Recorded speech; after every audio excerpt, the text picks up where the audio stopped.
बहुत पुराने वक्त की बात है, जब जमीन पर बादशाहों का राज हुआ करता था और इंसान अपनी ताकत और हुनर पर आज से ज्यादा नाज किया करता था।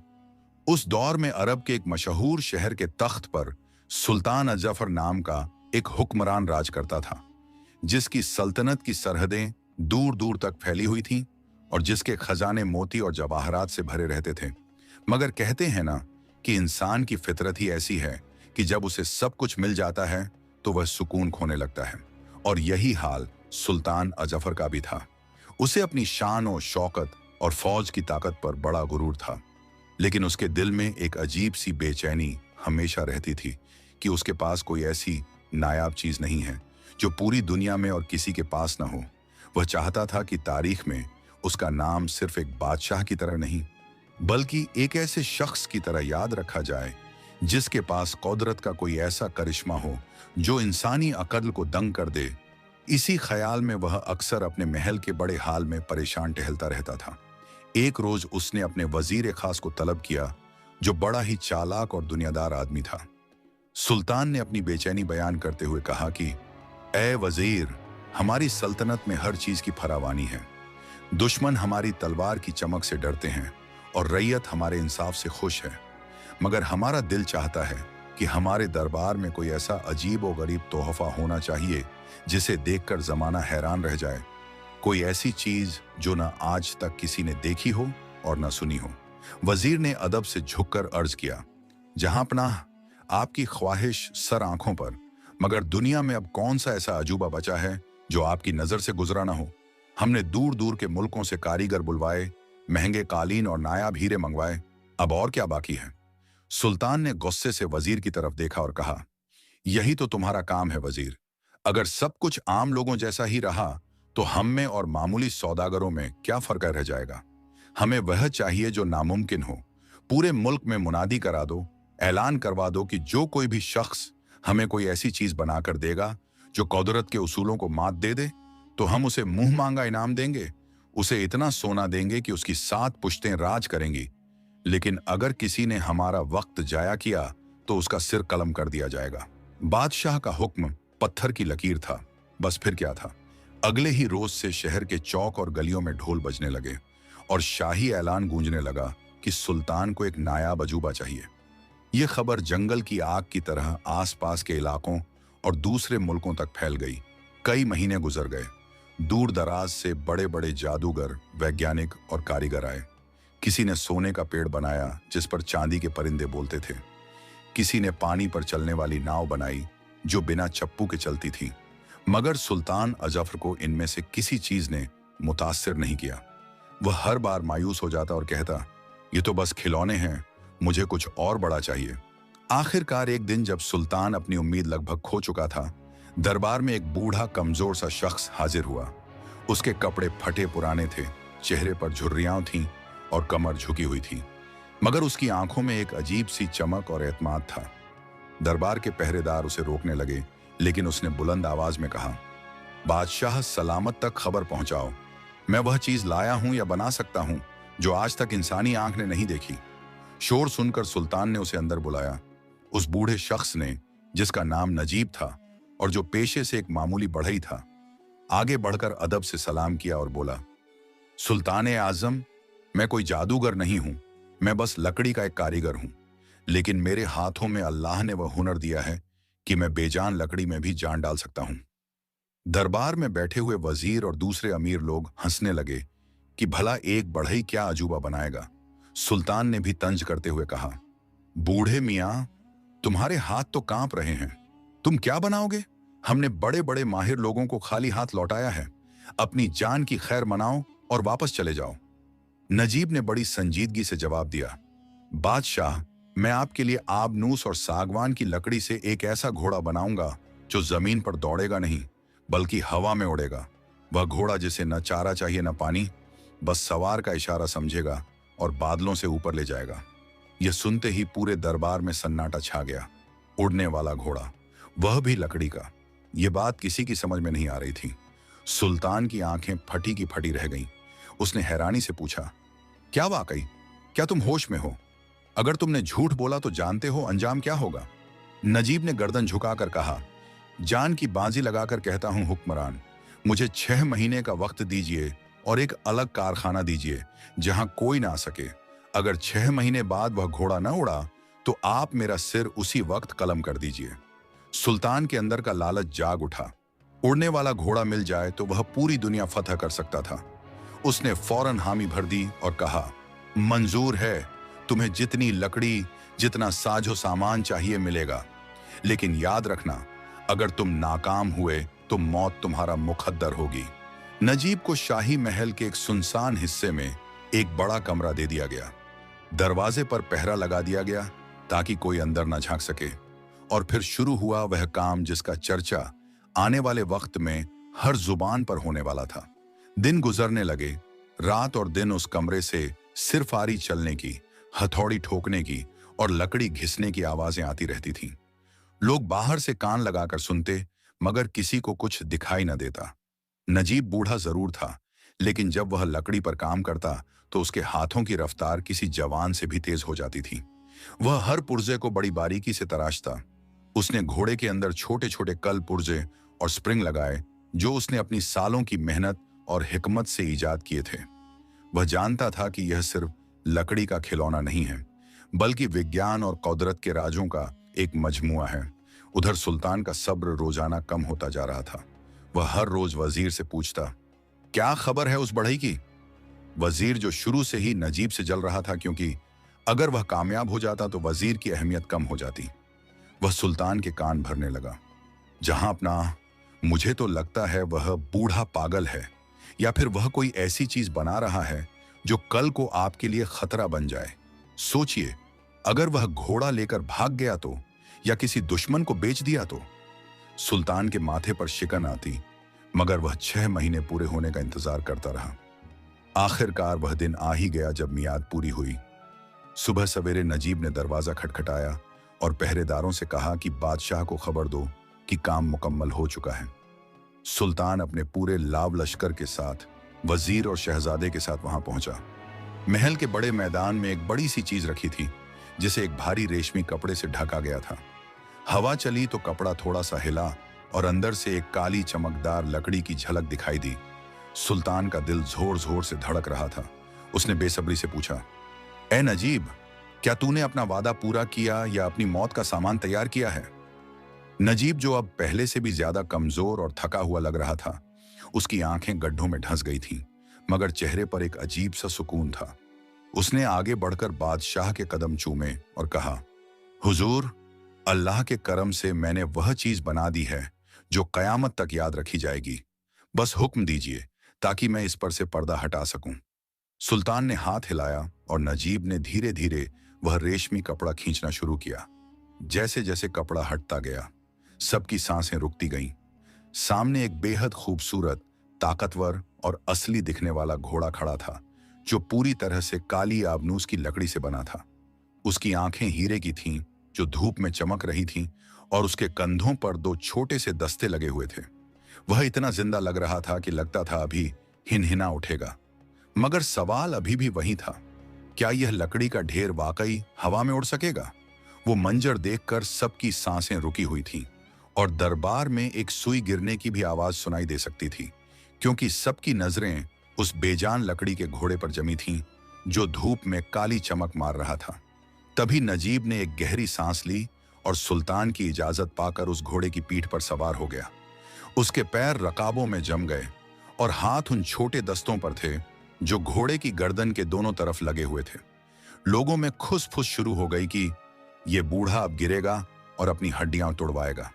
लेकिन नजीब ने लोगों की बातों पर ध्यान नहीं दिया और अपनी कांपती हुई उंगलियों से घोड़े के दाहिने कंधे पर लगा एक छोटा सा पेच घुमा दिया।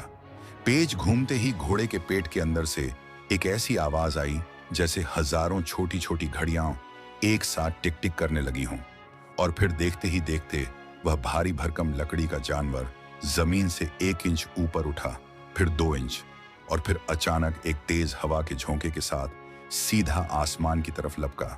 नीचे खड़े दरबारियों की चीखें निकल गईं और सुल्तान अजफर तो अपने तख्त से उठ खड़ा हुआ। उसका मुंह खुला का खुला रह गया। नजीब अब जमीन से इतना ऊपर जा चुका था कि नीचे खड़े लोग उसे छींटी बराबर दिखाई दे रहे थे। वह बादलों के बीच घूम रहा था, कभी घोड़े को दाहिने मोड़ता तो कभी बाईं। वह लकड़ी का घोड़ा किसी असली आभी परिंदे की तरह हवा में तैर रहा था। न कोई पंख फड़फड़ाने की आवाज, न धुआं, बस हवा को चीरने की सनसनाती हुई आवाज। नजीब ने ऊपर से नीचे देखा तो उसे पूरा शहर एक नक्शे जैसा लगा। शाही महल, बाग बगीचे, नदियां, सब कुछ उसके कदमों के नीचे था। उसे अपनी जिंदगी में पहली बार वह एहसास हुआ जो सिर्फ परिंदों को होता है, आजादी का एहसास। वह चाहता तो वहीं से दूर उड़ जाता, किसी और मुल्क, किसी और दुनिया में, जहां कोई सुल्तान और कोई हुक्म ना हो।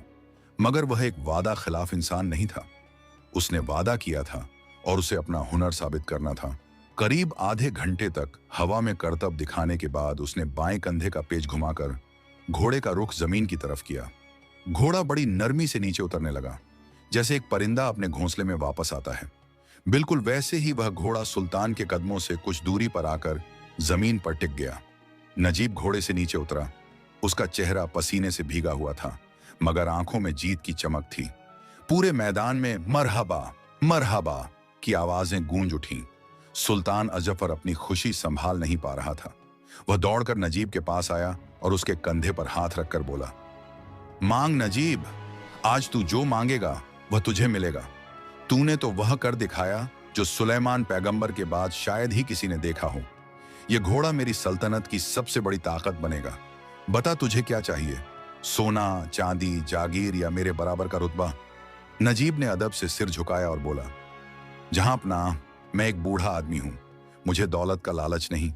बस मेरी बेटी की शादी के लिए कुछ इंतजाम हो जाए और मुझे मेरे हुनर की इज्जत मिले, यही काफी है। सुल्तान ने मुस्कुराते हुए कहा, बस इतना? हम तुझे इससे कहीं ज्यादा देंगे।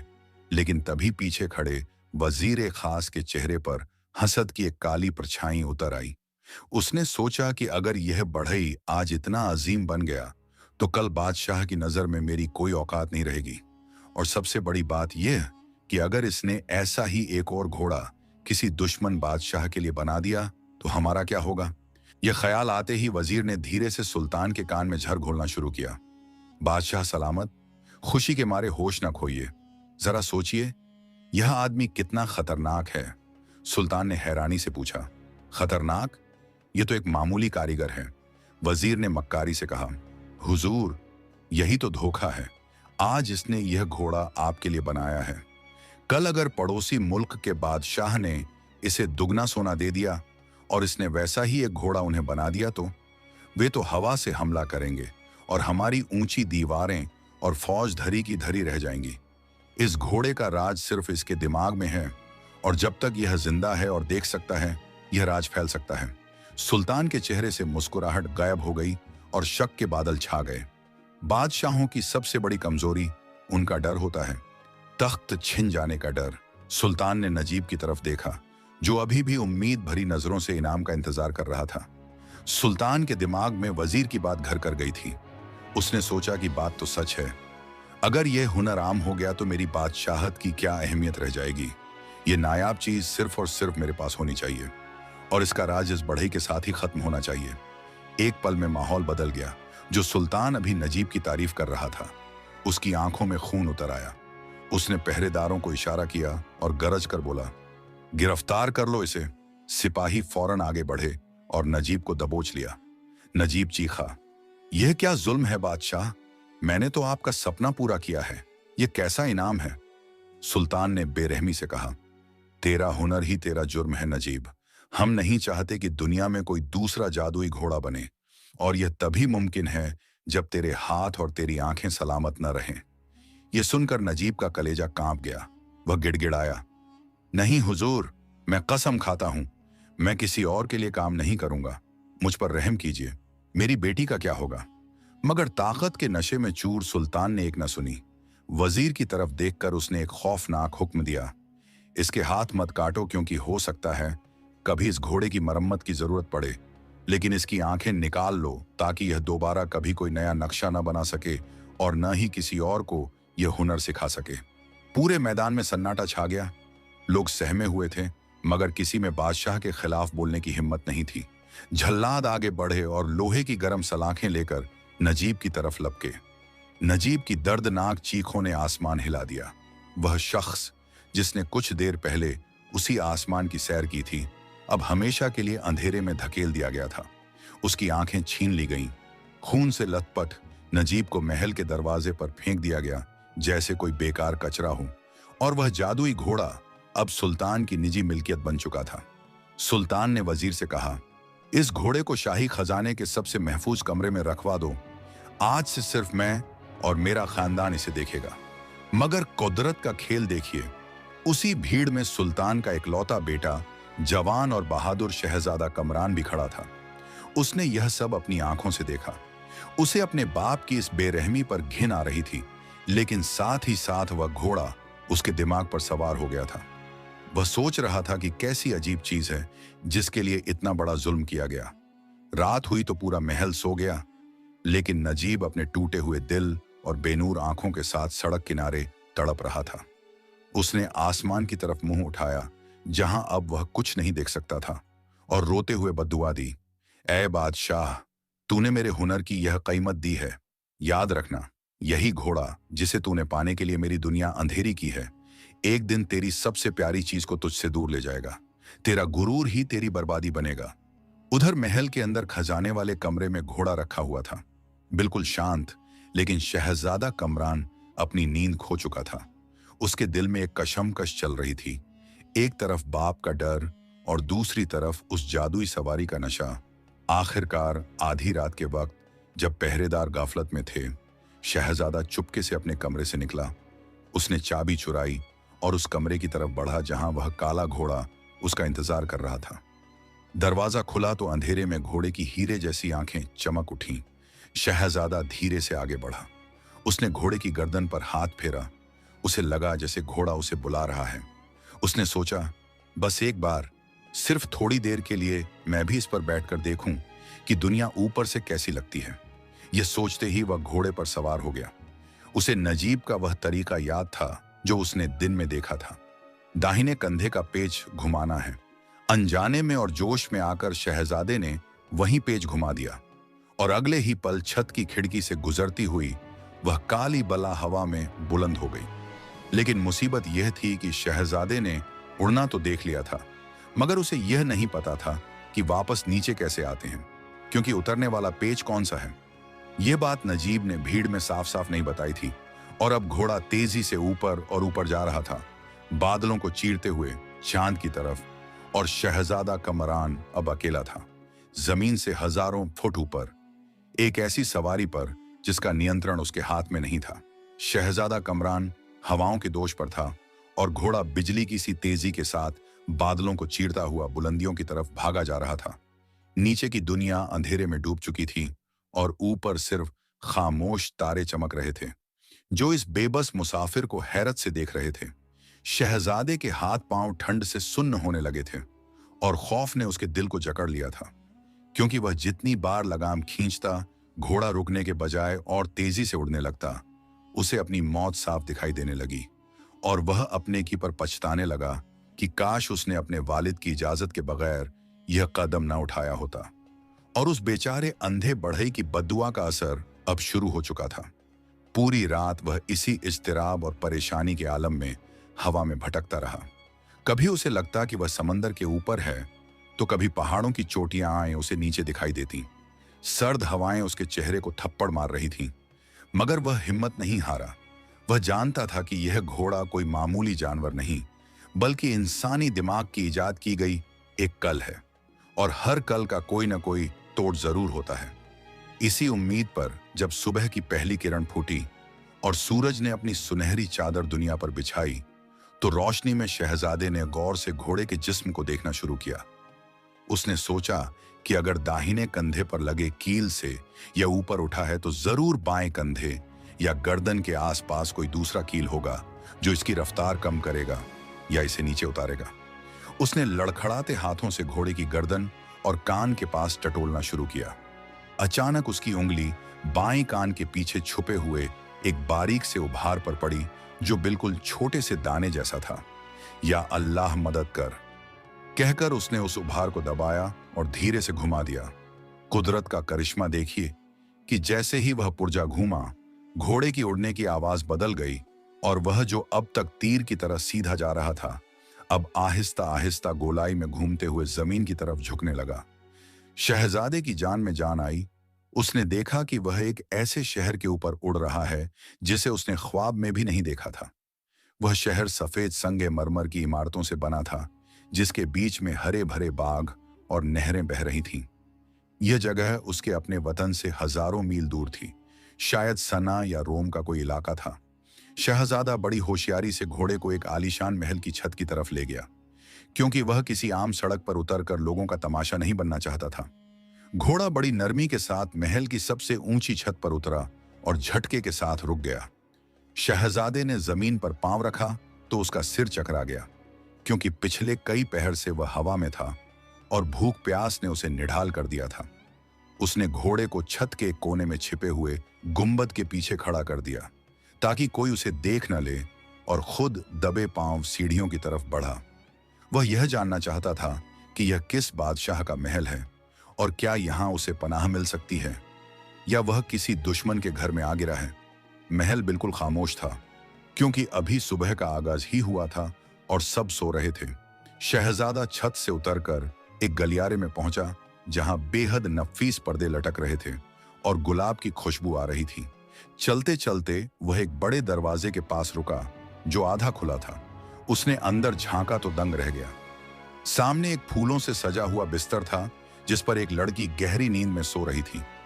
वह इतनी हसीन थी कि शहजादे को लगा शायद कोई हूर जन्नत से जमीन पर आ गई है। उसके चेहरे का नूर सूरज की किरणों को भी मात दे रहा था। यह उस मुल्क की शहजादी थी जिसका नाम शम्स उन निसा था। शहजादा कमरान, जो खुद भी बेहद खूबसूरत जवान था, उस नजारे को देखकर अपनी सुध बुध खो बैठा। वह वहीं दरवाजे पर खड़ा उसे तकता रहा, लेकिन तभी शहजादी के पास सोई हुई एक बांदी की आंख खुल गई। उसने जब एक अजनबी मर्द को शाही कमरे के दरवाजे पर देखा तो वह चीख पड़ी, चोर चोर, पहरेदारों दौड़ो। इस शोर से शहजादी भी हड़बड़ाकर उठ गई और अपने सामने उस अजनबी को देखकर घबरा गई। शहजादा कमरान ने फौरन अपने हाथ उठा दिए और बड़े अदब से बोला, डरिए मत मोहतरमा, मैं कोई चोर या दुश्मन नहीं हूं। मैं खुद एक शहजादा हूं और तकदीर का मारा एक मुसाफिर हूं, जो रास्ता भटक कर आपकी छत पर आ गिरा है। शहजादी ने गौर से देखा तो उसे महसूस हुआ कि इस शख्स के कपड़े शाही हैं और इसके चेहरे पर चोरों वाली मक्कारी नहीं बल्कि शराफत है। उसने बांदी को खामोश रहने का इशारा किया और पूछा, ए अजनबी, ये महल जमीन से इतना ऊंचा है और यहां परिंदों के सिवा कोई नहीं आ सकता। तुम यहां कैसे आए? क्या तुम कोई जादूगर हो? शहजादे ने अपनी दास्तान सुनाई कि कैसे वह एक लकड़ी के घोड़े पर सवार होकर यहां पहुंचा है। शहजादी को यकीन न आया तो शहजादा उसे छत पर ले गया और वह जादुई घोड़ा दिखाया। लकड़ी के बेजान जानवर को देखकर शहजादी हैरान रह गई। उसने ऐसी चीज कहानियों में भी नहीं सुनी थी। शहजादी शम्स-उन-निसा, जो खुद बहादुर और अक्लमंद थी, उसे शहजादे की बातों और उसकी शख्सियत में एक कशिश महसूस हुई। उसने कहा, ऐ शहजादे, तुम्हारे इस राज को मैं अपने तक ही रखूंगी। अगर मेरे वालिद को पता चल गया कि एक अजनबी मर्द मेरे महल में घुसा है तो वह तुम्हारा सिर कलम कर देंगे। इसलिए बेहतर है कि तुम दिन भर यहां छिपे रहो और रात होते ही यहां से निकल जाना। उधर दूसरी तरफ सुल्तान अजफर के महल में कोहराम मचा हुआ था। जब सुबह बादशाह की आंख खुली और उसने खजाने का कमरा खाली पाया और पहरेदारों ने बताया कि शहजादा गायब है, तो सुल्तान पागलों की तरह चीखने लगा। उसे अपनी दौलत या घोड़े का गम नहीं था, बल्कि अपने जवान बेटे की फिक्र खाए जा रही थी। उसे फौरन वह अंधा बढ़ई नजीब याद आया। सुल्तान ने हुक्म दिया, जाओ उस बढ़ई को ढूंढ कर लाओ, वही बता सकता है कि मेरा बेटा कहां गया होगा। सिपाही नजीब को घसीटते हुए दरबार में लाए। नजीब की आंखों की जगह अब सिर्फ जख्म थे और वह दर्द से कराह रहा था। सुल्तान उसके कदमों में गिर गया और बोला, ए नजीब, मुझे माफ कर दे। मैंने लालच में आकर तुझ पर जुल्म किया। मेरा बेटा उस घोड़े पर सवार होकर उड़ गया है। बता, वह वापस कैसे आएगा? उसे रोकने का तरीका क्या है? नजीब ने अपने खाली दीदे आसमान की तरफ उठाए और दर्द भरी आवाज में कहा, बादशाह, अब पछताने का क्या फायदा? मैंने कहा था कि यह हुनर खतरनाक है। उस घोड़े की लगाम अब हवाओं के हाथ में है अगर शहजादे ने सही वक्त पर उतारने की कील नहीं ढूंढी तो वह भूख और प्यास से आसमान में ही दम तोड़ देगा। यह मेरी बद्दुआ है जो रंग ला रही है। तूने मेरी आंखें ली, अब खुदा तुझसे तेरा बेटा ले रहा है। सुल्तान यह सुनकर जमीन पर बैठ गया और झारों कतार रोने लगा।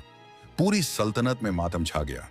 लेकिन किस्मत देखिए कि वहां दूर देश में शहजादा कमरान शहजादी शम्स-उन-निसा की बातों में ऐसा खोया कि उसे वक्त का होश ही न रहा। वे दोनों दिन भर छत पर छिपे बातें करते रहे। शहजादी ने उसे खाना खिलाया और शहजादे ने उसे अपने मुल्क के किस्से सुनाए। शाम होते होते दोनों के दिलों में मोहब्बत का बीज पड़ चुका था। लेकिन मुसीबत अभी टली नहीं थी, क्योंकि शहजादी के बाप, जो उस मुल्क का सुल्तान था, उसके जासूस हर जगह फैले हुए थे। शाम को जब अंधेरा हुआ तो एक पहरेदार ने छत पर कुछ अजीब साया देखा और शक होने पर वह चोरी छिपे ऊपर चढ़ गया। वहां उसने देखा कि शहजादी एक गैर मर्द के साथ बैठी है और पास में एक अजीब सी काली शय रखी है। वह फौरन भागा और सीधा बादशाह के पास पहुंचा और खबर दी। जहां पनाह, गजब हो गया। शहजादी के महल की छत पर एक अजनबी आदमी है और उसके साथ कोई काला सा जानवर भी है। यह सुनते ही वहां के सुल्तान का खून खौल उठा। वह अपनी नंगी तलवार लेकर फौज के साथ शहजादी के महल की तरफ दौड़ा। शोर सुनकर शहजादी घबरा गई और बोली, कमरान, मेरे वालिद आ रहे हैं, वो तुम्हें जिंदा नहीं छोड़ेंगे। जल्दी जाओ और अपनी जान बचाओ। मगर शहजादा कमरान, जिसके रगों में शाही खून था, वह डर कर भागने वाला नहीं था। उसने कहा, मैं तुम्हें यूं मुसीबत में छोड़कर नहीं जाऊंगा। लेकिन तभी दरवाजा टूटा और सैनिक अंदर घुस आए। सुल्तान ने चीख कर कहा, पकड़ लो इस गुस्ताख को और काट डालो इसके टुकड़े। शहजादा तेजी से घोड़े की तरफ लपका, लेकिन इससे पहले कि वह घोड़े पर बैठ पाता, सैनिकों ने उसे घेर लिया। अब शहजादा अकेला था और सामने पूरी फौज खड़ी थी। और सबसे बड़ी परेशानी यह थी कि घोड़ा थोड़ी दूरी पर खड़ा था, जहां तक पहुंचना नामुमकिन लग रहा था। सिपाहियों की नंगी तलवारों के घेरे में खड़ा शहजादा कमरान मौत को अपने इतना करीब देखकर भी घबराया नहीं, बल्कि उसके चेहरे पर शाही रोब और इत्मीनान था। उसने गैर मुल्क के सुल्तान की आंखों में आंखें डालकर बुलंद आवाज में कहा, ए बादशाह, तलवार के जोर पर किसी की गर्दन झुकाना आसान है, मगर किसी के हुनर और तकदीर को काटना नामुमकिन है। मैं कोई मामूली राहजन या चोर नहीं हूं, जैसा आप समझ रहे हैं, बल्कि मैं फौरस के सुल्तान अजफर का बेटा हूं। और मेरे पास जो सवारी है वह कोई आम जानवर नहीं, बल्कि जादूगरों और हुक्माओं की बनाई हुई एक ऐसी कल है जो इंसान की अक्ल से परे है। सुल्तान ये सुनकर थोड़ा सहमा और उसने हाथ के इशारे से सिपाहियों को रोक दिया। उसने गरज कर पूछा, अगर तू वाकई शहजादा है तो चोरों की तरह मेरी बेटी के महल में क्या कर रहा था? और ये लकड़ी का पुतला क्या बला है? कमरान ने मौका गनीमत जाना और बड़ी होशियारी से एक चाल चली। उसने कहा, हुजूर, मैं यहां सिर्फ रास्ता भटक कर आया था, और रही बात इस घोड़े की तो यह वही बुरा खिसानी है जो हवाओं से बातें करता है। अगर आपने मेरी जान ली तो यह घोड़ा यहीं टूटकर बिखर जाएगा और इसका राज हमेशा के लिए दफन हो जाएगा। लेकिन अगर आप चाहें तो मैं आपको इसका करिश्मा दिखा सकता हूं। सुल्तान के दिल में लालच और तजस्सुस जाग उठा। उसने सोचा कि अगर यह लड़का सच कह रहा है तो यह घोड़ा मेरी फौज के लिए बड़ा काम आ सकता है। उसने कहा, ठीक है, हमें दिखा यह कैसे चलता है, मगर याद रखना हमारे तीरंदाज हर तरफ फैले हुए हैं। जरा सी होशियारी की तो तीरों से छलनी कर दिए जाओगे। शहजादा कमरान आहिस्ता आहिस्ता चलते हुए उस घोड़े के पास पहुंचा जो अब भी वहीं खड़ा था। उसने घोड़े की गर्दन पर हाथ फेरा और बड़े ही सुकून से उस पर सवार हो गया। शहजादी शम्स-उन-निसा दरवाजे की ओट से ये सब देख रही थी और उसका दिल धक धक कर रहा था कि अब क्या होगा। कमरान ने लगाम हाथ में ली और सुल्तान की तरफ देखकर मुस्कुराया। उसने कहा, देखिए बादशाह सलामत, कुदरत का तमाशा। और इससे पहले कि कोई कुछ समझ पाता, उसने दाहिने कंधे का वही मखसूस पेच घुमा दिया। एक तेज सनसनाहट हुई और घोड़ा जमीन से सीधा आसमान की तरफ ऐसे उछला जैसे कमान से तीर निकला हो। सिपाहियों ने तीर चलाए, मगर जब तक तीर वहां पहुंचते शहजादा बादलों की गोद में जा चुका था। वह ऊपर से शहर का चक्कर लगाने लगा और सुल्तान नीचे हाथ मलता रह गया। शहजादे ने महल के ऊपर से गुजरते हुए शहजादी को एक नजर देखा और हाथ हिलाकर इशारा किया कि मैं वापस आऊंगा, और फिर घोड़े का रुख अपने वतन की तरफ मोड़ दिया। सफर वापसी का भी लंबा था, मगर अब शहजादे को घोड़े को काबू करने का हुनर आ गया था। वह जानता था कि कौन सा पुर्जा रफ्तार बढ़ाता है और कौन सा नीचे उतारता है। दोपहर होते होते वह अपने शहर के ऊपर पहुंच गया। नीचे सुल्तान अजफर अपने बेटे के गम में निढाल बैठा था। जब उसने आसमान से वह काली शय उतरते देखी तो उसकी आंखों में चमक आ गई। लोग चीखने लगे, शहजादा वापस आ गया, शहजादा वापस आ गया। घोड़ा सीधा शाही मैदान में उतरा और कमरान ने जमीन पर कदम रखा। बाप और बेटा गले मिले और दोनों की आंखों से खुशी के आंसू बहने लगे। सुल्तान अजफर ने खुदा का शुक्र अदा किया और कहा, बेटा, मुझे लगा था मैंने तुझे हमेशा के लिए खो दिया। उस मनहूस बढ़ई की बदुआ मुझे ले डूबी थी। कमरान ने जब सुना कि उसके वालिद अब भी उस कारीगर को बुरा भला कह रहे हैं जिसने यह नायाब तोहफा बनाया था, तो उसे दुख हुआ, मगर उस वक्त वह खामोश रहा। जश्न मनाया गया, पूरे शहर में चिरागा हुआ, लेकिन कमरान का जिस्म वहां था और रूह उस अजनबी शहर की शहजादी के पास अटकी हुई थी। उसे न खाने में स्वाद आता, न महफिलों में चैन मिलता। उसकी आंखों में बस शम्सुन्निसा का चेहरा घूमता रहता। आखिरकार तीसरे रोज उससे रहा न गया। उसने सोचा कि एक सच्चा आशिक अपनी माशूका को दुश्मनों के बीच कैसे छोड़ सकता है। रात के अंधेरे में जब सब सो रहे थे, कमरान ने फिर उसी घोड़े का सहारा लिया। वह चुपके से सवार हुआ और हवाओं को चीरता हुआ दोबारा उसी शहर की तरफ रवाना हो गया। क्योंकि अब वह रास्तों और हवा के बहाव से वाकिफ हो चुका था, इसलिए यह सफर उसने जल्दी तय कर लिया। जब वह वहां पहुंचा तो रात का पिछला पहर था। वह सीधा शहजादी के महल की छत पर उतरा। शहजादी, जो उसके इंतजार में गमगीन बैठी थी, घोड़े की आवाज सुनकर दौड़ी चली आई। दोनों की खुशी का कोई ठिकाना न रहा। कमरान ने कहा, मेरी जान, जल्दी करो, हमें सूरज निकलने से पहले यहां से निकलना होगा। अपने ज़वरात और जरूरी सामान ले लो। शहजादी ने बिना कोई सवाल किए वैसा ही किया और वह कमरान के पीछे घोड़े पर बैठ गई। उसने कमरान की कमर को जोर से पकड़ लिया और घोड़ा फिर से फजा में बुलंद हो गया। इस बार घोड़े पर 2 दिलों का बोझ था, मगर वह जादुई जानवर पूरी ताकत से उड़ता रहा। सुबह होते होते वे लोग फॉरेस्ट की सरहद में दाखिल हो गए। जब वे अपने शहर के करीब पहुंचे तो कमरान के दिमाग में एक ख्याल आया। उसने सोचा, अगर मैं शहजादी को सीधा महल ले गया तो धूल मिट्टी में सने हुए हम दोनों की हालत देखकर लोग बातें बनाएंगे और शाही अदब के खिलाफ होगा। बेहतर यह है कि मैं इन्हें शहर के बाहर वाले अपने निजी बाग में उतार दूं और खुद जाकर शाही पालकी और लश्कर लेकर आऊं, ताकि शहजादी का इस्तकबाल शान और शौकत से हो। यह सोचकर उसने घोड़ा शहर के बाहर एक घने और खूबसूरत बाग में उतार दिया। वहां एक आरामगाह बनी हुई थी। कमरान ने शहजादी को वहां बिठाया और कहा, ऐ मेरी मल्लिका, तुम यहां आराम करो और इस घोड़े की हिफाजत करना। मैं अभी महल जाता हूं और अपने वालिद और पूरी फौज के साथ तुम्हारे इस्तकबाल के लिए आता हूं, ताकि दुनिया देखे कि सुल्तान अजफर की बहू कैसे आ रही है। शहजादी ने कहा, मुझे यहां अकेले डर लगेगा। मगर कमरान ने उसे तसल्ली दी और कहा, यह मेरी सल्तनत है, यहां परिंदा भी पर नहीं मार सकता और यह घोड़ा तुम्हारे पास है। यह कहकर शहजादा कमरान पैदल ही शहर की तरफ रवाना हो गया, जो वहां से कुछ ही मील दूर था। मगर तकदीर को कुछ और ही मंजूर था। उस बाग के पीछे वीराने में वही अंधा बढ़ई नजीब अपनी जिंदगी के आखिरी दिन काट रहा था। सुल्तान ने उसे महल से निकाल दिया था और वह भीख मांगकर गुजारा करता था। वह वहीं किसी पेड़ के नीचे भूखा प्यासा पड़ा था कि अचानक उसके कानों में एक जानी पहचानी आवाज आई। लकड़ी के घोड़े के अंदर लगी उन छोटी कलों की टिक टिक, जो अभी ठंडी नहीं हुई थी। अंधा होने के बावजूद उसके कान बेहद तेज थे। वह आवाज सुनते ही चौंक उठा। यह तो वही आवाज है, मेरा बनाया हुआ घोड़ा यहां है। वह लड़खड़ाता हुआ डंडे के सहारे उस आवाज की तरफ बढ़ा। शहजादी ने जब एक मैले कुचैले बूढ़े को आते देखा तो उसने समझा कोई फकीर है, लेकिन नजीब सीधे घोड़े के पास पहुंचा और अपने कांपते हाथों से उसे टटोला। जैसे ही उसने अपनी बनाई हुई लकड़ी को छुआ, उसके मुर्दा चेहरे पर एक खौफनाक मुस्कुराहट आ गई। उसने पहचान लिया कि यह वही उसका शाहकार है जिसके बदले उसे अंधा किया गया था।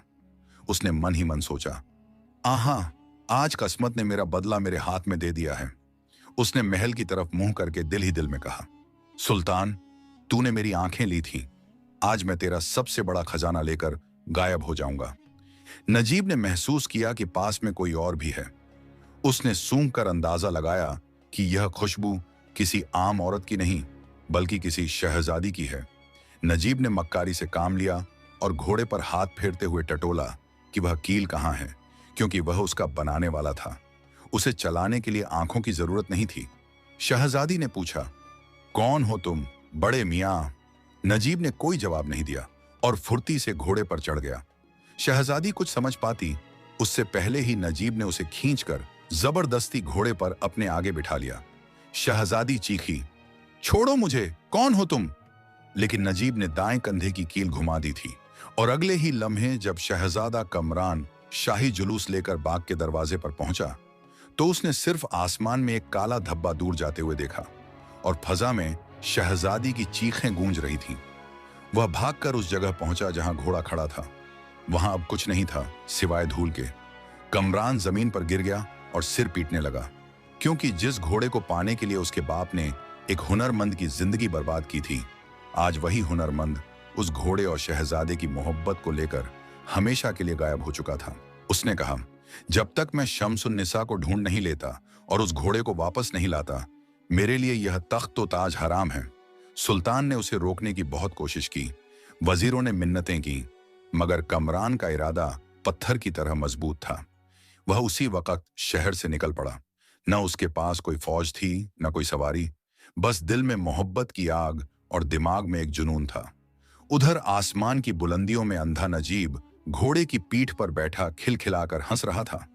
उसे दिखाई तो कुछ नहीं दे रहा था, मगर हवा के दबाव से वह अंदाजा लगा रहा था कि वह बहुत ऊंचा और तेज उड़ रहा है। शहजादी शम्सुन्निसा उसके पीछे बैठी खौफ से कांप रही थी।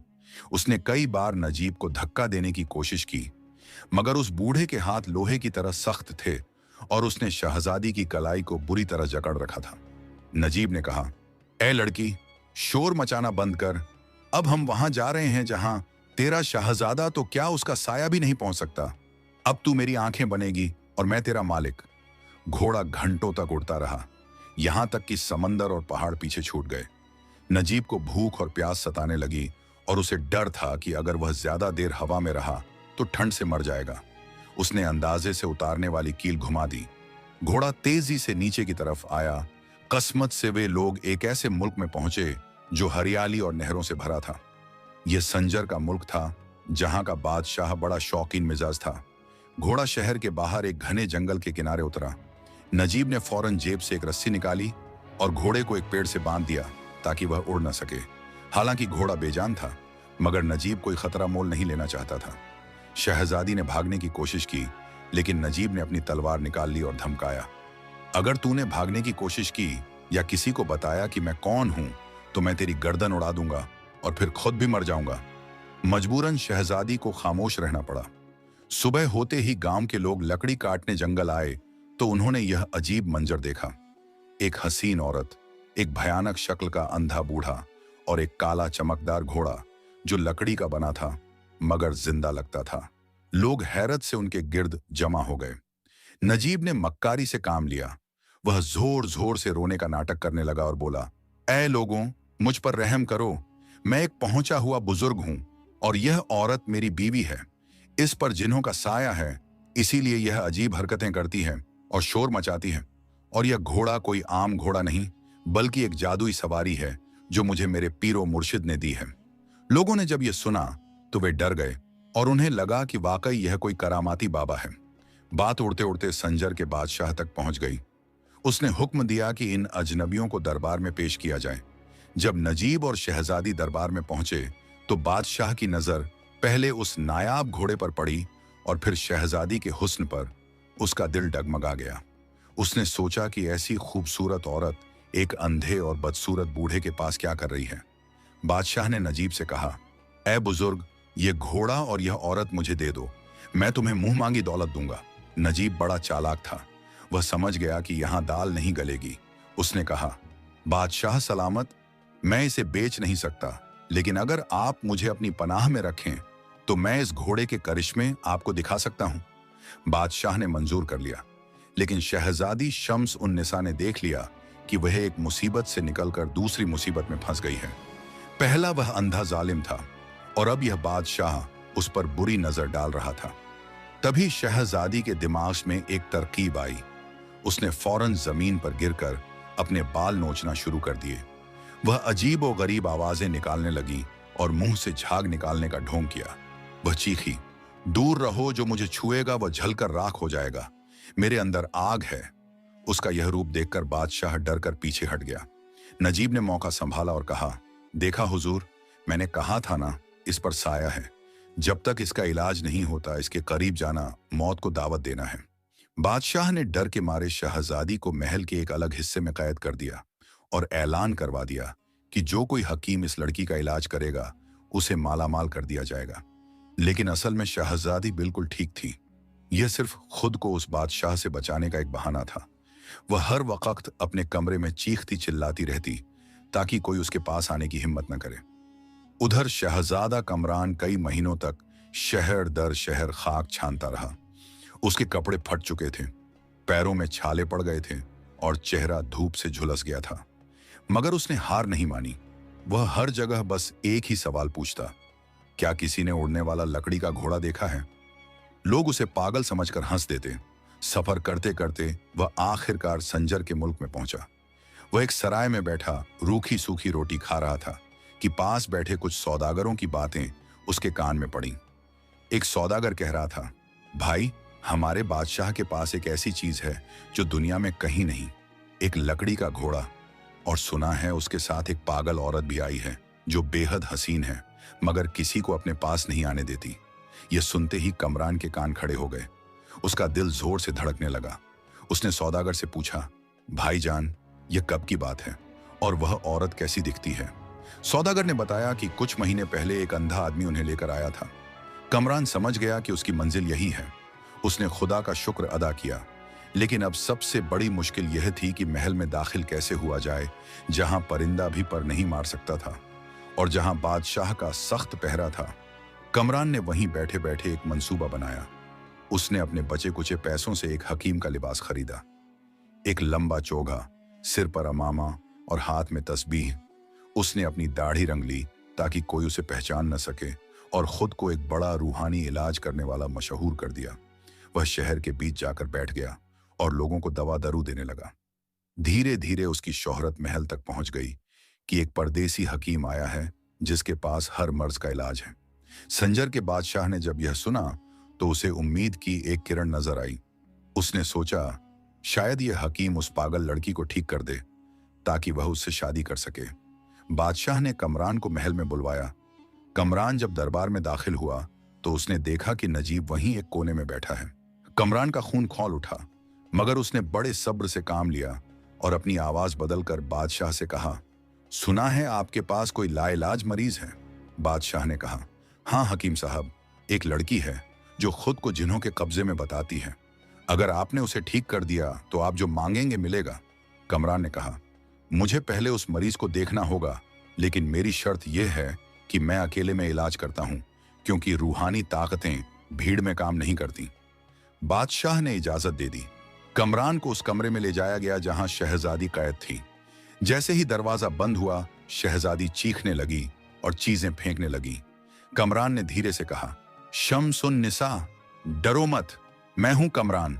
यह आवाज सुनते ही शहजादी सन्नाटे में आ गई। उसने गौर से उस दाढ़ी वाले हकीम को देखा और पहचान गई। वह दौड़कर उससे लिपट गई और रोने लगी। कमरान ने उसके आंसू पोंछे और कहा, हमें अभी खुशी मनाने का वक्त नहीं है। दुश्मन बहुत ताकतवर है और हम उसके कब्जे में हैं। हमें यहां से निकलने के लिए एक बहुत बड़ा खेल खेलना होगा। शहजादी ने पूछा, हम क्या करेंगे? वह घोड़ा तो बादशाह ने खजाने में बंद कर रखा है और चाबी नजीब के पास रहती है। कमरान ने मुस्कुराकर कहा, तुम फिक्र मत करो, बस वैसा ही करना जैसा मैं कहूं। कल सुबह तुम बादशाह से कहना कि इस हकीम के आने से मुझे थोड़ा सुकून मिला है, और फिर हम एक ऐसा तमाशा करेंगे कि बादशाह खुद अपने हाथों से हमें वह घोड़ा देगा। अगले दिन दरबार में कमरान ने बादशाह से कहा, बादशाह सलामत, मुबारक हो, लड़की पर से आधा असर खत्म हो गया है, लेकिन वह जिन्न जिसने इस पर कब्जा किया है वह उस लकड़ी के घोड़े के अंदर छुपा बैठा है। जब तक उस घोड़े को खुले मैदान में लाकर धूप और हवा नहीं लगाई जाएगी और मैं वहां कोई खास अमल नहीं पढ़ूंगा, तब तक यह लड़की पूरी तरह ठीक नहीं होगी। बादशाह खुशी से फूला न समाया। उसने फौरन हुक्म दिया कि घोड़े को मैदान में निकाला जाए और शहजादी को भी वहां लाया जाए। नजीब जो वहां बैठा सब सुन रहा था, उसके कान खड़े हो गए। उसे कुछ शक हुआ कि यह हकीम कौन है जो घोड़े की बात कर रहा है। उसने बादशाह से कहा, हुजूर, मैं भी वहां चलूंगा, वह घोड़ा मेरी मिल्कियत है। कमरान ने सोचा, चलो अच्छा है, सारे दुश्मन एक जगह जमा हो जाएंगे तो हिसाब बराबर करने में आसानी होगी। मैदान में हजारों लोग जमा हो गए तमाशा देखने के लिए। घोड़े को बीच में रखा गया, शहजादी को सज धज कर लाया गया, मगर वह अब भी थोड़ा लड़खड़ाने का नाटक कर रही थी। कमरान ने घोड़े के चारों तरफ घेरा बनाया और अजीब सी आवाजें निकालकर मंत्र पढ़ने का ढोंग करने लगा। उसने धूनी जलाई ताकि धुआं फैल जाए और लोगों को साफ दिखाई न दे। धुएं की आड़ में कमरान ने तेजी से घोड़े की जांच की। शुक्र है घोड़ा बिल्कुल सही सलामत था। उसने शहजादी को इशारा किया। शहजादी मदहोशी का नाटक करते हुए घोड़े के पास आई और कमरान की मदद से उस पर सवार हो गई। लोगों को लगा यह इलाज का कोई हिस्सा है। बादशाह और नजीब सब गौर से देख रहे थे। तभी कमरान ने चिल्लाकर कहा, ए बादशाह, अब वह घड़ी आ गई है जब जिन्न निकल भागेगा। अपनी फौज को कहो कि कोई अपनी जगह से न हिले, वरना जिन्न उन्हें खा जाएगा। यह सुनकर सिपाही डर के मारे पीछे हट गए। बस यही वह लम्हा था जिसका कमरान को इंतजार था। उसने छलांग लगाई और शहजादी के आगे घोड़े पर बैठ गया। इससे पहले कि धुआं छोड़ता और लोग कुछ समझते, कमरान ने वह रफ्तार बढ़ाने वाली कील घुमा दी। घोड़े के अंदर से वही जोरदार सनसनाहट गूंजी और वह लकड़ी का जानवर हवा में तीर की तरह बुलंद हो गया। नजीब ने जब वह आवाज सुनी तो वह चीख पड़ा, धोखा, धोखा, पकड़ो इन्हें, ये कोई हकीम नहीं, वही शहजादा है। बादशाह भी गुस्से से पागल हो गया। उसने अपने तीरंदाजों को हुक्म दिया, गिरा दो इन्हें। तीरों की बारिश हुई, मगर घोड़ा तब तक उनकी पहुंच से बहुत दूर जा चुका था। कमरान ने ऊपर से नीचे झांक कर देखा, जहां बादशाह गुस्से में अपने ही वजीर को पीट रहा था और अंधा नजीब जमीन पर गिरकर मिट्टी में हाथ मार रहा था। उसका बदला पूरा हो चुका था, मगर उसकी लालच ने उसे फिर से सड़क पर ला खड़ा किया था। कमरान और शहजादी अब आजाद थे। हवाएं उनका इस्तकबाल कर रही थीं और उनका रुख अब सीधा अपने वतन की तरफ था, जहां एक बूढ़ा बाप अपनी गलतियों पर आंसू बहा रहा था और उनकी वापसी की राह ताक रहा था। संजर के बादशाह और उस मक्कार अंधे नजीब को धूल चटाने के बाद शहजादा कमरान और शहजादी शम्सुन्निसा अब आजाद फजाओं में थे। वह लकड़ी का जादुई घोड़ा उन्हें लेकर तेजी से अपने वतन फौरस की तरफ उड़ रहा था। मगर इस बार सफर में वह खुशी नहीं थी जो पहले थी। शहजादा कमरान खामोश था और उसके चेहरे पर गहरी सोच की लकीरें थीं। शहजादी ने पूछा, कमरान, हम दुश्मन की पकड़ से निकल आए हैं, अब तुम परेशान क्यों हो? कमरान ने ठंडी सांस भरी और कहा, शम्स, मैं सोच रहा हूं कि यह घोड़ा वाकई मनहूस है। इस एक बेजान लकड़ी के टुकड़े ने कितनी जिंदगियां बर्बाद कर दी। पहले इसने नजीब की आंखें ली, फिर मेरे बाप को जालिम बनाया, फिर हमें दर बदर किया और आज फिर उसी लालच ने संजर के बादशाह को पागल कर दिया था। मुझे डर है कि जब हम वापस पहुंचेंगे तो क्या मेरे बाप बदल चुके होंगे या उनके अंदर का सुल्तान अब भी इस घोड़े का भूखा होगा। शहजादी ने उसे तसल्ली दी, इंसान ठोकर खाकर ही संभलता है, शायद तुम्हारी जुदाई ने उन्हें बदल दिया हो। खैर, सफर कटता रहा और शाम होते होते उन्हें अपना शहर दिखाई देने लगा। कमरान ने घोड़े को सीधा शाही महल के मैदान में उतारने के बजाय शहर की छतों के ऊपर से गुजरते हुए महल की सबसे ऊंची मीनार के पास उतारा, ताकि वह चुपके से हालात का जायजा ले सके। महल का मंजर बदल चुका था। जो दरबार पहले शान और शौकत से भरा रहता था, वहां अब उदासी और वीरानी थी। सुल्तान अजफर अपने बेटे के गम में बीमार पड़ चुका था और बिस्तर से लगा हुआ था। हुकूमत के कामकाज वही वजीर संभाल रहा था जिसने नजीब के खिलाफ भड़काया था। जब कमरान और शहजादी महल में दाखिल हुए तो नौकर चाकर उन्हें देखकर हैरान रह गए। खबर बिजली की तरह फैली और सुल्तान के कमरे तक पहुंची। मुबारक हो हुजूर, शहजादा वापस आ गया है। सुल्तान अजफर, जो कमजोरी से उठ भी नहीं पा रहा था, बेटे का नाम सुनते ही उसके जिस्म में जैसे नई जान आ गई। वह लड़खड़ाता हुआ दरवाजे की तरफ भागा। सामने कमरान खड़ा था, फटे पुराने हकीम के कपड़ों में, मगर उसका चेहरा दमक रहा था। बाप और बेटा गले मिले। सुल्तान फूट फूट कर रोने लगा। मेरे बच्चे, मैंने सोचा था मैं मरने से पहले तेरा चेहरा नहीं देख पाऊंगा। मुझे माफ कर दे। वह घोड़ा, वह हुनर सब झूठा था। असली दौलत तो तू है, कमरान का दिल भर आया और उसे लगा कि शायद अब सब ठीक हो गया है। लेकिन इंसान की फितरत बड़ी अजीब होती है। वह मुसीबत में तौबा करता है, मगर राहत मिलते ही पुरानी आदतों पर लौट आता है। अगले 2 दिन तक तो महल में जश्न मनाया गया। शहजादी शम्स उन निसा की खातिरदारी हुई और शादी की तैयारियां शुरू हो गईं। तीसरे रोज जब सुल्तान की तबीयत संभली तो वह अपने वजीर के साथ बैठा था। वजीर ने धीरे से बात छेड़ी। जहां पनाह, खुदा का शुक्र है शहजादा आ गया, लेकिन सुना है वह जादुई घोड़ा भी वापस आ गया है। मैंने नौकरों से सुना है कि शहजादा उसे किसी गुप्त जगह पर छुपा कर रखे हुए हैं। ये सुनते ही सुल्तान की आंखों में वही पुरानी चमक लौट आई। वही लालच जो कुछ दिन पहले आंसुओं में धुल गया था फिर से जाग उठा। उसने सोचा, अगर वह घोड़ा मेरे पास आ जाए तो मैं दुनिया का सबसे ताकतवर बादशाह बन जाऊंगा। और अब तो नजीब भी नहीं रहा जो उसका राज किसी को बताए। अब तो वह सिर्फ मेरा है।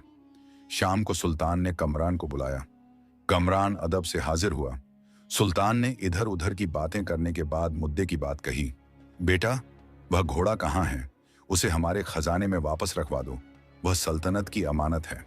कमरान अपने बाप की नजरों को पहचान गया और उसे वही भूख दिखाई दी जिसने नजीब की आंखें निकाली थीं। उसने संजीदगी से कहा, अब्बा हुजूर, वह घोड़ा अब कभी खजाने में नहीं जाएगा। मैं उसे नष्ट करने वाला हूं। वह शैतानी चीज है। उसने हर जगह सिर्फ तबाही मचाई है। सुल्तान का चेहरा गुस्से से लाल हो गया। होश में हो कमरान, वह कोई आम लकड़ी नहीं। वह ताकत है और ताकत को फेंका नहीं जाता, उसे काबू में किया जाता है। मैं हुक्म देता हूं कि वह घोड़ा दरबार में पेश किया जाए। कमरान ने पहली बार अपने बाप की आंखों में आंखें डालकर इनकार किया। नहीं अब्बा, मैं आपको दोबारा जालिम नहीं बनने दूंगा। मैं उस घोड़े को जला दूंगा ताकि फिर कोई और नजीब अंधा ना हो और कोई और बेटा अपने बाप से दूर ना हो। माहौल तनाव से भर गया। सुल्तान ने गुस्से में कहा, तू मेरा बेटा है, लेकिन पहले मैं तेरा बादशाह हूं। अगर तूने मेरी हुक्म उदूली की तो अंजाम बुरा होगा। कमरान बिना कुछ बोले वहां से चला गया, मगर उसने फैसला कर लिया था। रात के अंधेरे में वजीर ने फिर सुल्तान के कान भरे। देखा बादशाह सलामत, शहजादा अभी से आपकी बात नहीं मान रहा। वह घोड़ा लेकर फिर भाग जाएगा या हो सकता है उसी घोड़े की मदद से आपका तख्त पलट दे। आखिर अब वह जवान है और उसके पास उड़ने वाली सवारी है। शौक और शक ने सुल्तान को फिर से अंधा कर दिया। उसने रात में ही हुक्म दिया कि जिस कमरे में कमरान और शहजादी ठहरे हैं उसके बाहर पहरा लगा दिया जाए और सुबह होते ही जबरदस्ती वह घोड़ा छीन लिया जाए। कमरान को इस साजिश की खबर नहीं थी। वह अपने कमरे में शहजादी से कह रहा था, शम्स, हमें आज रात ही फैसला करना होगा। यह घोड़ा मेरे बाप और मेरे बीच दीवार बन गया है। तभी दरवाजे पर दस्तक हुई। कमरान ने दरवाजा खोला तो देखा कि उसके अपने ही वालिद के सिपाही नंगी तलवारें लिए खड़े हैं। उनके सरदार ने कहा, शहजादे, बादशाह का हुक्म है कि घोड़े की चाबी और उसका पता हमें बता दें, वरना आपको नजरबंद कर दिया जाएगा। कमरान हैरान रह गया। उसने नहीं सोचा था कि लालच खून के रिश्ते को इतना कमजोर कर देगा।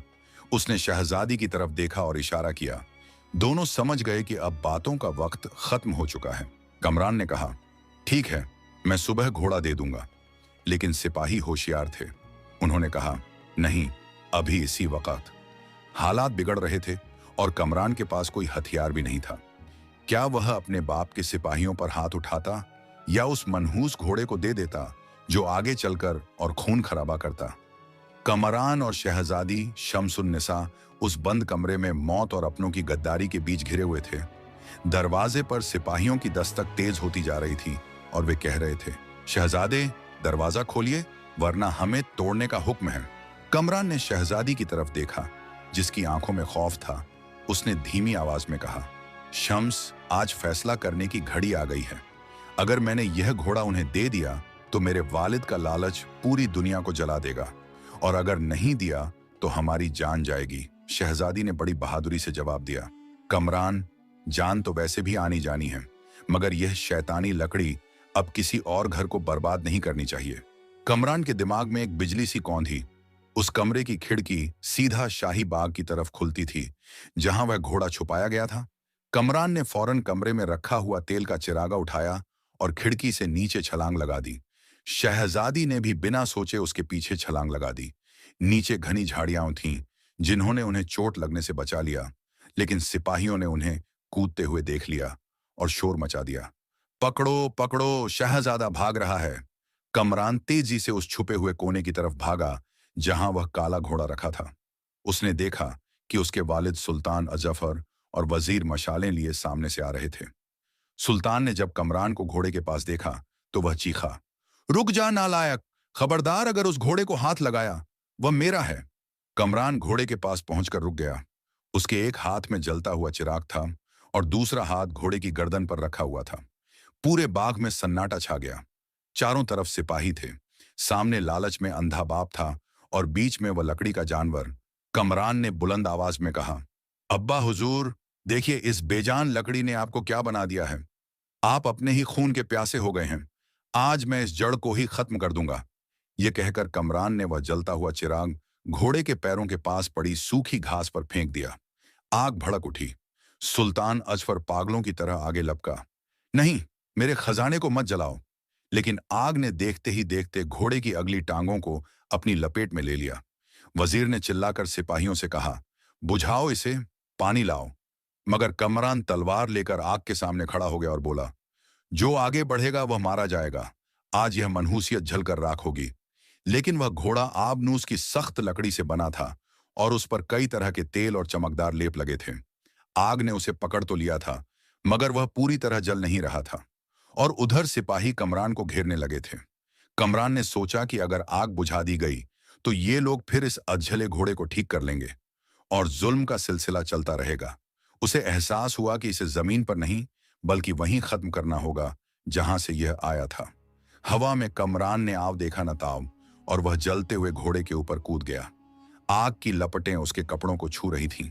सुल्तान चीखा, बेटा तू जल जाएगा, नीचे उतर आ। मगर कमरान ने वह कील घुमा दी। घोड़े के अंदर के पुर्जे काम करने लगे। हालांकि आग की वजह से कुछ कल पुर्जे पिघल रहे थे और अजीब सी चरचर की आवाज आ रही थी। फिर भी घोड़ा जमीन से उठ गया। शहजादी शम्स उन निसा जमीन पर खड़ी चीखती रह गई, कमरान नहीं। वह आधा जला हुआ घोड़ा धुएं और आग के शोले के साथ आसमान की तरफ उड़ गया। रात के अंधेरे में वह ऐसा लग रहा था जैसे कोई टूटता हुआ तारा वापस आसमान की तरफ जा रहा हो। नीचे खड़े सब लोग, सुल्तान, वजीर और सिपाही, गर्दन उठाए उस खौफनाक मंजर को देख रहे थे। कमरान ने घोड़े को सीधा बादलों की तरफ मोड़ा। उसके पैरों की खाल आग की तपिश से झुलस रही थी, मगर उसने उफ तक न की। जब वह काफी बुलंदी पर पहुंच गया जहां हवा बहुत तेज थी, तो उसने घोड़े का रुख जमीन की तरफ किया और अपनी पूरी ताकत से उसके दस्तों को तोड़ दिया ताकि अब कोई उसे काबू न कर सके, और फिर खुद वहां से कूदने के लिए तैयार हुआ। लेकिन क्या वह इतनी ऊंचाई से बच पाएगा? घोड़ा अब आग का गोला बन चुका था और तेजी से जमीन पर उस झील की तरफ गिर रहा था जो महल के पीछे थी। कमरान ने अल्लाह का नाम लिया और घोड़े से अलग होकर पानी की तरफ छलांग लगा दी। एक तरफ वह जलता हुआ घोड़ा धमाके के साथ जमीन से टकराया और दूसरी तरफ कमरान झील के गहरे पानी में समा गया। सुल्तान अजफर दौड़ता हुआ झील के किनारे पहुंचा। उसका लालच अब डर और पछतावे में बदल चुका था। कमरान मेरे बेटे, वह पानी में झांक रहा था, मगर वहां सिर्फ लहरें थीं। घोड़ा तो राख बन चुका था, मगर क्या लालच की आग ने उसके बेटे को भी निगल लिया था? झील का पानी शांत था और सतह पर जले हुए घोड़े की राख और अधजली लकड़ियां तैर रही थीं। किनारे पर खड़ा सुल्तान अजफर, जो दुनिया का सबसे ताकतवर बादशाह होने का दावा करता था, इस वक्त एक टूटे हुए इंसान की तरह घुटनों के बल बैठा था। उसकी आंखों से आंसुओं की झड़ी लगी हुई थी और वह बार बार पुकार रहा था, कमरान वापस आ जा मेरे लाल। मुझे यह तख्त, यह सोना, यह घोड़ा कुछ नहीं चाहिए, बस तू चाहिए। वजीर और सिपाही भी सिर झुकाए खड़े थे, क्योंकि आज उन्हें समझ आ गया था कि लालच की आग सबसे पहले अपने ही घर को जलाती है। शहजादी शम्सुन्निसा, जो बेहोश होने के करीब थी, अचानक उठ खड़ी हुई। उसने पानी में एक हलचल देखी। झील के बीचों बीच पानी की सतह टूटी और एक हाथ बाहर निकला। फिर एक सिर दिखाई दिया जो गहरी सांसें ले रहा था। यह शहजादा कमरान था। वह तैरता हुआ किनारे की तरफ बढ़ा। उसके कपड़े जले हुए थे और जिस्म पर मामूली जख्म थे, मगर वह जिंदा था। सुल्तान अजफर ने जब अपने बेटे को जिंदा देखा तो वह पागलों की तरह पानी में घुस गया और कमरान को गले लगा लिया। बाप बेटे का वह मिलन देखकर पत्थर दिल इंसान भी मोम हो जाता। कमरान ने किनारे आकर हाँफते हुए कहा, अब्बा हुजूर, देख लीजिए, वह शैतानी घोड़ा राख हो गया। क्या अब भी आपके दिल में उसे पाने की ख्वाहिश बाकी है? सुल्तान ने अपने कान पकड़े और आसमान की तरफ देखकर कहा, तौबा, 1000 बार तौबा। मैंने अपनी आंखों से देख लिया कि जिस हुनर में इंसानियत ना हो वह सिर्फ तबाही लाता है। आज से मैं कसम खाता हूं कि कभी किसी नायाब चीज के पीछे नहीं भागूंगा और न किसी हुनरमंद पर जुल्म करूंगा। कुछ रोज बाद जब जख्म भर गए और दिलों का मैल धुल गया तो सुल्तान ने शहजादा कमरान और शहजादी शम्सुन्निसा की शादी धूमधाम से कराई। इस बार खुशी असली थी, दिखावे की नहीं।